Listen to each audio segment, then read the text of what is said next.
बहुत बहुत नमस्कार आप सभी को। स्वागत है आप सभी का सुबह 7 बजे चाय की चुस्कियों के साथ इस 20 मिनट शो में। आई होप आप सभी स्वस्थ होंगे।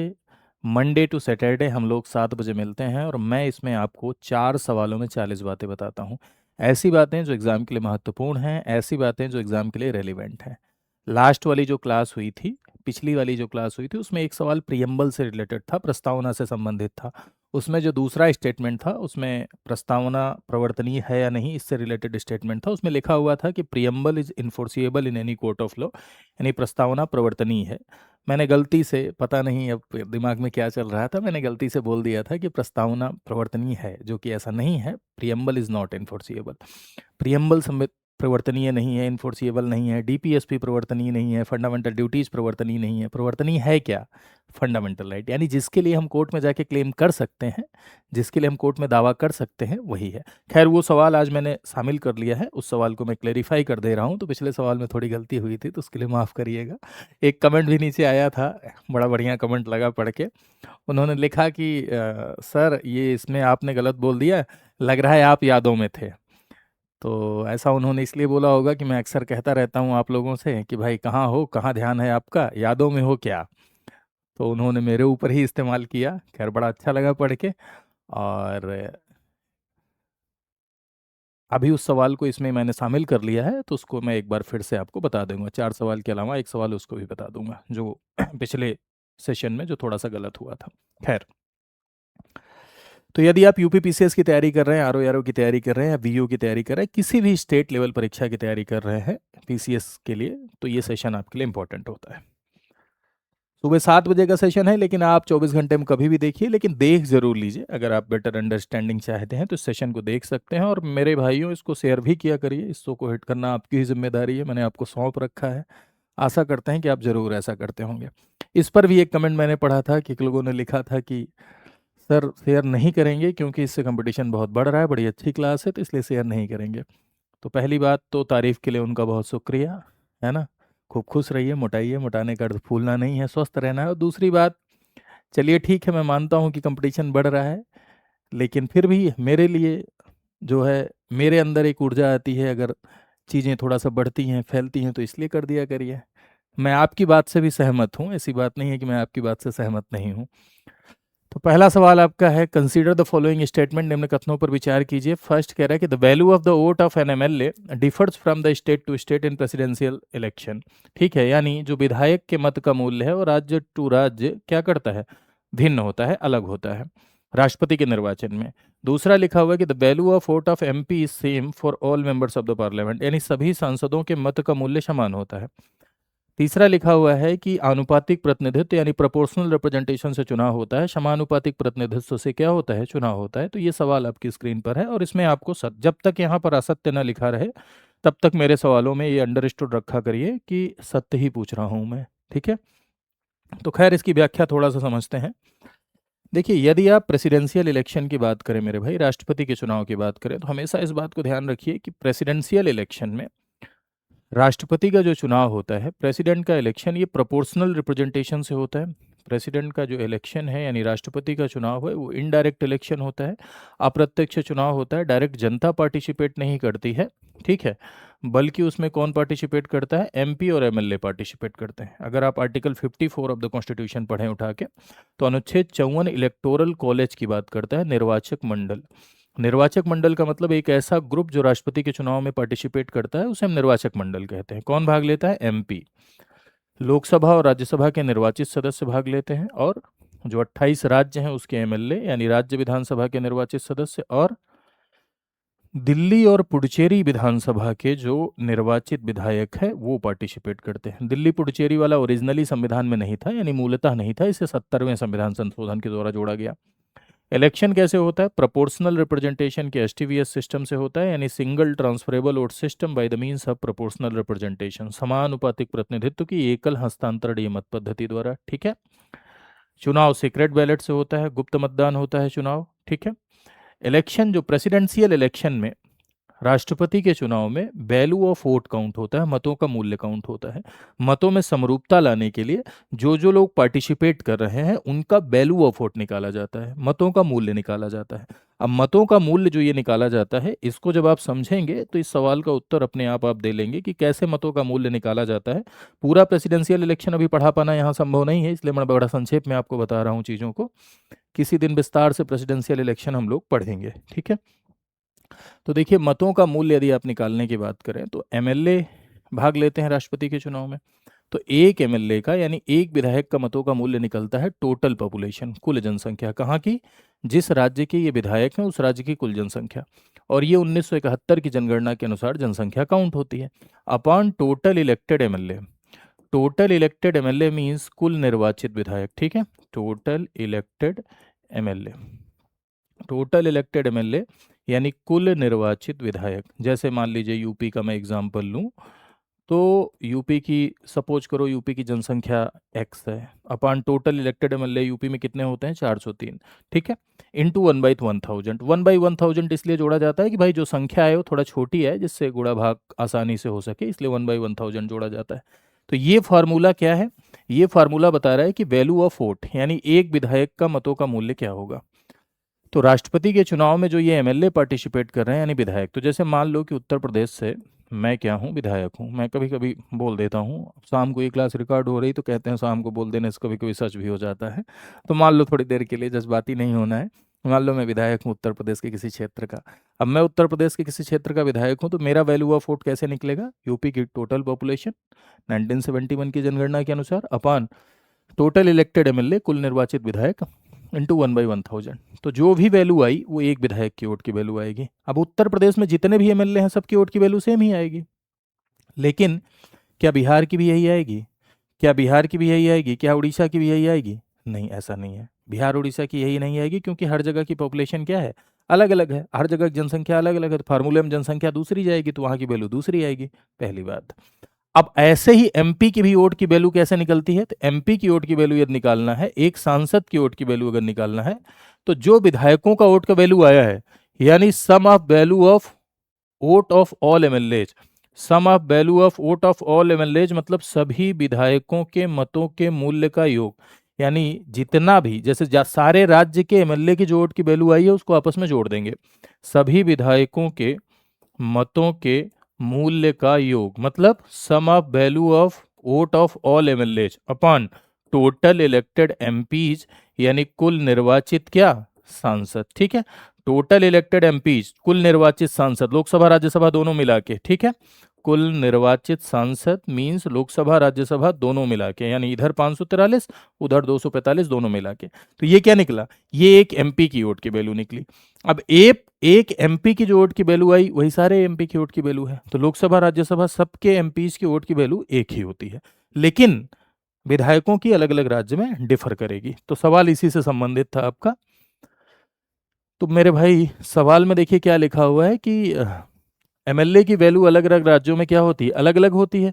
तो एमएलए की वैल्यू अलग अलग राज्यों में अलग अलग होती है, ये बात बिल्कुल सही लिखी हुई है। सांसदों के मत का मूल्य समान होता है, ये भी सही लिखा हुआ है। चुनाव प्रोपोर्शनल रिप्रेजेंटेशन से होता है ना, प्रोपोर्शनल रिप्रेजेंटेशन यानी समानुपातिक प्रतिनिधित्व से होता है, ये भी ठीक है। चलिए एक चीज आप कमेंट करके बताइए, थोड़ा सा आपके अंदर भी क्यूरियोसिटी है।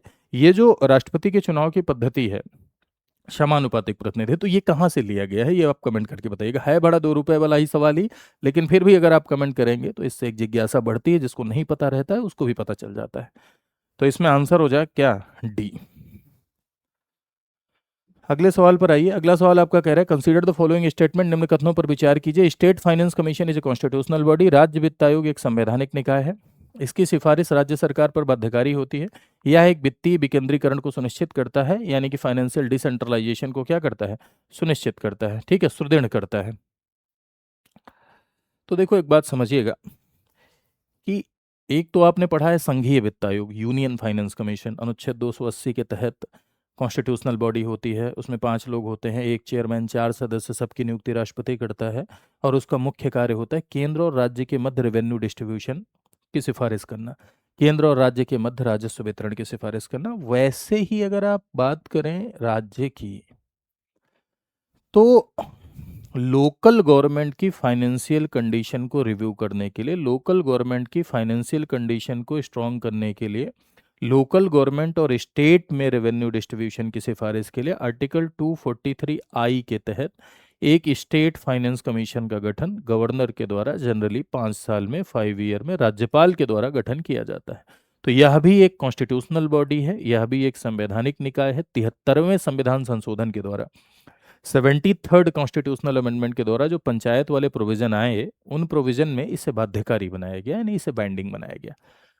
तो यह एक कॉन्स्टिट्यूशनल बॉडी है, ये भी सही लिखा हुआ है। इसकी सिफारिश राज्य सर नहीं, फाइनेंस कमीशन, ना तो यूनियन फाइनेंस कमीशन की सिफारिश केंद्र सरकार पर बाध्यकारी है, ना ही राज्य वित्त आयोग की सिफारिश राज्य सरकार पर बाध्यकारी है। तो सिफारिशें इनकी बिल्कुल भी बाध्यकारी नहीं होती हैं, तो ये स्टेटमेंट आपका गलत हो जाएगा। ये वित्तीय विकल्प, हाँ जाहिर सी बात है कि फाइनेंशियल डिस्ट्रीब्यूशन को लेकर ही तो सिफारिश कर रहे हैं कि कैसे बंटवारा किया जाए पैसे का, तो ये स्टेटमेंट आपका क्या हो जाएगा, सही हो जाएगा। तो first and third is your right answer. ठीक है, आई होप आप समझ गए होंगे, कोई दिक्कत। चलिए आगे आते हैं। कंसीडर द फॉलोइंग स्टेटमेंट, निम्न कथनों पर विचार कीजिए। लिखा हुआ है कि 7th शेड्यूल सेंटर माफ करिएगा, 7th शेड्यूल केंद्र और राज्य के मध्य पावर डिस्ट्रीब्यूशन, लेजिस्लेटिव पावर के डिस्ट्रीब्यूशन से रिलेटेड है, शक्तियों के वितरण से संबंधित है। दूसरा स्टेटमेंट कह रहा है कि अवशिष्ट शक्तियां राज्यों के पास होती हैं, और तीसरा स्टेटमेंट कह रहा है कि parliament has the power to legislate on the state list during national emergency. राष्ट्रीय आपातकाल के दौरान संसद राज्य सूची के विषय पर कानून बना सकती है, ये कहा जा रहा है। तो देखिए, यदि आप विधायी विषयों के बंटवारे की बात करें, तो आप जानते हैं कि भारत देश में केंद्र और राज्य दोनों हैं, फेडरल स्ट्रक्चर है, और इन दोनों में शक्तियों का बंटवारा है। कौन किस विषय पर कानून बनाएगा, इसका भी बंटवारा किया गया है। और कौन किस विषय पर कानून बनाएगा, इसके बंटवारे को डील करता है 246, और ये दिखाई पड़ता है संविधान की 7th शेड्यूल में, यानी संविधान की 7वीं अनुसूची में। संविधान की 7वीं अनुसूची में आपको 3 लिस्ट नजर आती है। कौन कौन सी लिस्ट नजर आती है भाई? एक यूनियन लिस्ट, जिस पर कानून बनाने की शक्ति यूनियन की है, जिसमें ओरिजिनली 97 सब्जेक्ट थे, अभी 98 पढ़ते हैं आप, ठीक है, अमेंडमेंट मिला के। स्टेट लिस्ट, जिस पर कानून बनाने की शक्ति राज्य की है। मूलतः यदि आप देखेंगे तो मूलतः इसमें 66 थे, अभी 59 है, संशोधन मिला के जब पढ़ते हैं तो। समवर्ती सूची, कंकरेंट लिस्ट, इस पर कानून बनाने की शक्ति केंद्र और राज्य दोनों की है। मूलतः इसमें 47 थे, अभी संशोधन मिला के आप पढ़ते हैं तो 52 हो जाता है। ठीक है, 47 का 48 नहीं हुआ है, बस वो बीच में चेंजेज हुए हैं, उसको जोड़ के यहाँ पर हम 52 लिखते हैं। ठीक है, तो ये 3 लिस्ट है, ये 3 लिस्ट 7वीं अनुसूची में दी गई है। इसके अलावा ऐसा कोई विषय जो बचा हुआ, जो भविष्य में पैदा होगा, उसे हम अवशिष्ट विषय कहते हैं, रेसिडरी सब्जेक्ट कहते हैं। और अनुच्छेद 248 कहता है कि भारत में अवशिष्ट विषयों पर कानून बनाने की शक्ति पार्लियामेंट की है, यानी संसद की है। तो भारत देश में अवशिष्ट विषयों पर कानून बनाने की शक्ति, यानी रेसिडरी सब्जेक्ट पर भारत देश में कानून बनाने की शक्ति संसद की है, यानी पार्लियामेंट की है। पार्लियामेंट अवशिष्ट विषयों पर कानून बनाती है। ठीक है, लेकिन यही बात अगर हम अमेरिका में देखते हैं, तो अमेरिका में अवशिष्ट विषयों पर कानून बनाने की शक्ति राज्य की होती है। वहां पर एक ही लिस्ट है, संघ सूची। संघ सूची के अलावा जितने भी विषय बचे, सब पे कानून बनाने की शक्ति वहां राज्य की होती है। ठीक है, तो सवाल पर आते हैं। 7वीं अनुसूची केंद्र राज्य के मध्य शक्तियों के वितरण से संबंधित है। ठीक है, लिखा हुआ है राज्यों के पास है रेजिडरी पावर, नहीं, गलत हो जाएगा। अमेरिका में राज्यों के पास है, भारत देश में राज्यों के पास नहीं है। ठीक है, ये सवाल भारत से ही रिलेटेड है, तो ये जज्बाती मत होइएगा। राष्ट्रीय आपातकाल के दौरान संसद राज्य सूची के विषय पर कानून बना सकती है। तो देखो, इस सवाल को समझने से पहले मेरे एक सवाल को पहले सुनो और उसका जवाब भी मुझसे सुनो, फिर इस स्टेटमेंट को देखते हैं। क्या सामान्यतः जनरली क्या संसद राज्य सूची के विषय पर कानून बना सकती है? अगर मैं आपसे कहूं कि जनरली पार्लियामेंट स्टेट लिस्ट के सब्जेक्ट पे लॉ बना सकती है, तो आप कहेंगे नहीं, कहना है आपको नहीं। लेकिन क्या कुछ स्पेशल सर्कमटेंसेज हैं, क्या कुछ विशेष परिस्थितियां हैं जब संसद राज्य सूची के विषय पर कानून बनाए? क्या कोई स्पेशल सर्कमटेंसेज यानी विशेष परिस्थितियां हैं? जी हाँ, ऐसी 5 स्थितियां होती हैं जब संसद राज्य सूची के विषय पर कानून बनाती है। 249, 250, 252, 253 और अगला है आपका 356। ये 5 स्थितियां होती हैं जब संसद राज्य सूची के विषय पर कानून बना सकती है। तो ये 5 स्थितियां कौन कौन सी हैं भैया? तो इसमें 249, यदि राज्यसभा प्रस्ताव पारित करे अपने यहाँ उपस्थित और मतदान करने वालों के 2/3 बहुमत से, और राज्य सूची के विषय को राष्ट्रीय महत्व का विषय घोषित कर दे, तब कानून बन सकता है इस पे। ठीक है, दूसरा है 250। 250 है नेशनल इमरजेंसी के दौरान, यानी 352 के दौरान संसद राज्य सूची के विषय पर कानून बना सकती है। 252, यदि दो या दो से अधिक राज्य इस बात के लिए अनुरोध करें कि किसी राज्य सूची के विषय पर कानून बनाइए, तब संसद बना सकती है। किसी अंतर्राष्ट्रीय समझौते संधि को लागू करने के लिए संसद राज्य सूची के विषय पर कानून बना सकती है। 356 है, राष्ट्रपति शासन के दौरान यानी प्रेसिडेंट रूल के दौरान संसद राज्य सूची के विषय पर कानून बना सकती है। तो राष्ट्रीय आपातकाल के दौरान तो बना ही सकती है, ये भी ठीक है आपका। तो आंसर क्या हो जाएगा? आंसर हो जाएगा आपका first and third is your right answer. ठीक है, अगले सवाल पर आते हैं। अगला सवाल आपका कह रहा है, कंसीडर द फॉलोइंग स्टेटमेंट, निम्नलिखित कथनों पर विचार कीजिए। Supreme court act as a umpire in centre state. क्या भाई? निर्णायक की भूमिका निभाता है, अंपायर लिखा हुआ है, निर्णायक की भूमिका निभाना। केंद्र और राज्य का अगर विवाद होता है तो सुप्रीम कोर्ट एक अंपायर की भूमिका निभाता है। 131 डील्स विद सच डिस्प्यूट, यानी ऐसे विवादों से संबंधित 131 है। राज्य सर्वोच्च न्यायालय को छोड़कर सीधे उच्च न्यायालय जा सकती है। राज्य सुप्रीम कोर्ट को बाईपास करके सीधे हाई कोर्ट जा सकती है। सवाल ये है, तो सुप्रीम कोर्ट के ओरिजिनल जुरिस्डिक्शन से रिलेटेड सवाल है, यानी सुप्रीम कोर्ट के मूल क्षेत्राधिकार से रिलेटेड सवाल है। तो समझिए जरा, यदि आप सुप्रीम कोर्ट के मूल क्षेत्राधिकार की बात करते हैं तो सुप्रीम कोर्ट का ये जो आपका मूल क्षेत्राधिकार यानी ओरिजिनल जुरिस्डिक्शन है, मूल क्षेत्राधिकार जिसे आप original jurisdiction of the supreme court कहते हैं, ठीक है, इसमें आप ये देखेंगे कि सुप्रीम कोर्ट का ओरिजिनल जुरिस्डिक्शन यानी सुप्रीम कोर्ट का मूल क्षेत्राधिकार का अर्थ ये है कि जहां पर मेरे भाई केंद्र राज्य के मध्य कोई डिस्प्यूट हो जाए, राज्य राज्य के मध्य कोई डिस्प्यूट हो जाए, एक से अधिक राज्यों के मध्य कोई डिस्प्यूट हो जाए, तो इसे हम फेडरल डिस्प्यूट कहते हैं, यानी हम इसे संघीय विवाद कहते हैं। कैसे विवाद कहते हैं? हम इसे संघीय विवाद कहते हैं, यानी फेडरल डिस्प्यूट कहते हैं। राइट, केंद्र राज्य के मध्य, राज्य राज्य के मध्य, अलग अलग राज्यों के मध्य कोई विवाद होता है तो उसे फेडरल डिस्प्यूट कहा जाता है। और संघीय विवाद निपटाने की जो मूल कोर्ट है वो सुप्रीम कोर्ट है, यानी संघीय विवाद निपटाने की जो मूल कोर्ट है, मूल कोर्ट का मतलब क्या समझते हैं? यानी जहां पर शुरुआत ही हो रही है, आरंभिक क्षेत्राधिकार इसे कहते हैं। ऐसे मामले जिनकी शुरुआत ही सुप्रीम कोर्ट से होती है वो मूल क्षेत्राधिकार के मामले कहलाते हैं। तो ये संघीय विवाद निपटाना जो है, संघीय विवाद निपटाना, ये सुप्रीम कोर्ट का आरंभिक क्षेत्राधिकार है, यानी ये सिर्फ सुप्रीम कोर्ट जाएगा, ये हाई कोर्ट नहीं जा सकता। किसी भी कीमत पर ये हाई कोर्ट नहीं जा सकता, ये सिर्फ और सिर्फ सुप्रीम कोर्ट जाएगा। सुप्रीम कोर्ट का मूल क्षेत्राधिकार है और संघीय विवाद सुप्रीम कोर्ट निपटाती है, इसीलिए सुप्रीम कोर्ट को हम संघीय न्यायालय के तौर पर भी जानते हैं, यानी फेडरल कोर्ट के तौर पर भी हम सुप्रीम कोर्ट को जानते हैं। इसीलिए सुप्रीम कोर्ट को फेडरल कोर्ट के तौर पर जानते हैं क्योंकि ये संघीय विवाद को निपटाती है। ठीक है, तो यहाँ जो आपको लिखा हुआ है ये कि केंद्र राज्य के विवादों में निर्णायक भूमिका सही है, और 131 सही लिखा हुआ है। 131 सुप्रीम कोर्ट का ओरिजिनल जुरिस्डिक्शन है, 132 से लेकर 136 तक अपीलेट जुरिस्डिक्शन है, 143 सुप्रीम कोर्ट का सलाहकारी क्षेत्राधिकार है। ठीक है, थर्ड स्टेटमेंट आपका कह रहा है कि राज्य सर्वोच्च न्यायालय को बाईपास करके सीधे जा सकती है। जी नहीं भाई, नहीं जा सकते। 131 से ध्यान देना, तो इसमें फर्स्ट एंड सेकंड आपका राइट आंसर हो जाएगा। ठीक है, तो आई होप आप समझ गए होंगे। अब देखो, एक सवाल पिछली वाली क्लास में, पिछले 20 मिनट्सों में एक सवाल था जिसका आंसर मुझसे गलत हो गया था, माफी चाहते हैं भाई। ठीक है, संविधान की उद्देशिका के संबंध में कि उद्देशिका में 42वें संविधान संशोधन से परिवर्तन हुआ, ये तो ठीक है। केशवानंद भारती केस में क्लियर हुआ परिवर्तन हो सकता है, तो परिवर्तन एक बार हुआ, 3 शब्द जोड़े गए, SSI, सोशलिस्ट सेकुलर इंटीग्रिटी, ये ठीक है।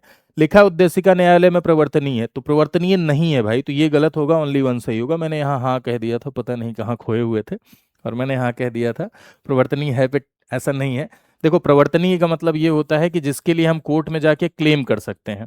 तो प्रियम्बल के लिए हम कोर्ट में क्लेम नहीं कर सकते, DPSP के लिए हम कोर्ट में क्लेम नहीं कर सकते, फंडामेंटल ड्यूटीज के लिए क्लेम नहीं कर सकते। क्लेम किसके लिए कर सकते हैं? मौलिक अधिकार के लिए क्लेम कर सकते हैं, यानी फंडामेंटल राइट्स के लिए ही हम कोर्ट में क्लेम कर सकते हैं, बाकियों के लिए हम कोर्ट में क्लेम नहीं कर सकते हैं। क्लियर बात? तो चलिए भैया, आज के लिए इतना ही। आई होप आपने सेशन को एंजॉय किया होगा। इधर आप टेलीग्राम ग्रुप ज्वाइन करके फर्दर जो भी क्लासेस की अपडेट्स होती हैं, नई क्लास जो आती है, इसको आप ज्वाइन करेंगे तो आपको मिल जाती है। जो भी मेरी नई क्लासेस आती हैं वहाँ आप यहाँ प्राप्त कर सकते हैं। ठीक है, कोई सूचना होती है तो इधर मिल जाती है आपको। साथ ही साथ ये इंस्टाग्राम है, इस पर भी आप फॉलो कर सकते हैं। सोशल मीडिया का ज़माना है आजकल। कुछ लोग कह रहे थे कमेंट सेक्शन, मैंने पढ़ा था, नहीं फॉलो करूँगा, हम इंस्टाग्राम नहीं चलाता हूँ। अरे भैया, जिन फॉलो करा, हम कहाँ कहा था ही फॉलो करा। ठीक है, मतलब मत फॉलो करिए। ठीक है, हाँ, अब ये तो आपकी श्रद्धा के ऊपर निर्भर करता है कि आप चाहें तो करें, आप चाहें तो न करें। वैसे जितना ही दूर रहते हैं उतना ही अच्छा है सोशल मीडिया से। ठीक, खैर, इसके साथ ही साथ भैया, आज आपका अंतिम दिन है, ध्यान रखिए। यदि आप कंप्लीट प्रिपरेशन हमारे साथ जुड़ के करना चाहते हैं तो गणतंत्र दिवस के अवसर पर जो सेल चल रही थी उस सेल का लास्ट डे है 27 जनवरी 2026। आज अंतिम दिन है ऑफर का। तो इस ऑफर का लाभ आप उठा सकते हैं। अप टू 77% का डिस्काउंट मिल रहा है। अप टू 77% का डिस्काउंट इसमें मिल रहा है। ठीक है, ये एक फाउंडेशन बैच है आरंभ 18.0 जिसमें प्री मेंस इंटरव्यू तीनों कवर किया जाता है। और एक बात खास, आरंभ 18.0 में पॉलिटी मैं शुरू कर रहा हूँ।